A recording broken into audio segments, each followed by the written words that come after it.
하지만 이 모든 과정은 대중의 욕구와 욕망에 서 있습니다. 결국 특별하고 싶은 내가 특별한 이로 인해 특별한 집단에 소속하여 앞으로 특별한 힘을 갖게 될 것이다. 이 욕구, 욕망에는 돈, 딸의 목소리로 함께하는 짤부림 문학. 넷플릭스 나는 신이다라는 다큐멘터리가 연일 화제에 오르고 있습니다. 사이비 교주, 신의 이름을 빌린 악마들. 세계적인 악마 히틀러는 그의 책 나의 투쟁에 이런 얘기를 했습니다. 큰 거짓말에는 항상 어느 정도 신빙성 있는 힘이 있다. 의식적으로든 자발적으로든, 그리고 마음의 원시적인 단순성 때문에 그들은 작은 거짓말보다 큰 거짓말에 더 쉽게 희생양이 된다. 이 말은 대중은 큰 거짓말을 자주, 그리고 확신을 가지고 계속 반복하면 더 많이 믿는다는 히틀러의 대중에 대한 확신이 담겨 있습니다. 그의 책 나의 투쟁은 1차 세계대전 이후 절망적이던 독일의 구원자 히틀러를 만들었습니다. 그리고 나치당부터 전 독일인들이 반드시 읽어야 하는 필독서가 되어 인류사 가장 잔혹한 전쟁의 기반이 됩니다. 현대 학자들은, 아니 보통의 인지 능력만 있어도 그의 책 나의 투쟁의 내용이 얼마나 감정적이고 상호 모순적이며 선동적인지를 알 수 있다고 합니다. 오로지 아리안 인종의 우월함만을 위해 격앙된 감정이 나열된 문장으로 다양한 방식의 거짓말을 쌓고 또 쌓아 반복합니다. 이것이 단지 제자 히틀러만 한 짓일까요? 프로파간다.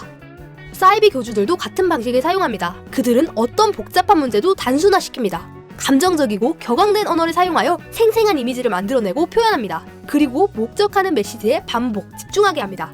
그 과정에서 자신을 우월하게 포장하고 군림하면서 욕구와 욕망을 끊임없이 부추깁니다. 그리고 자신과 함께하는 우리와 상대적으로 천시, 적대해야 할 무리를 만들어냅니다.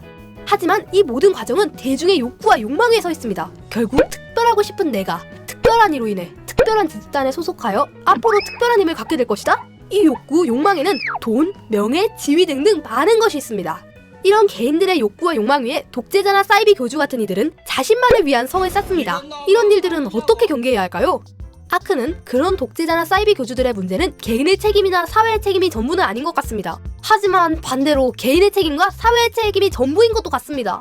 그런 의식의 사회니까 그런 개인이 만들어지고, 그런 의식을 가진 개인이 만들어가는 사회니까 또 그런 사회가 되는 것 같다면 어떨까요? 결국 끊임없이 현명해져야 하는 것은 자기 자신 아닐지.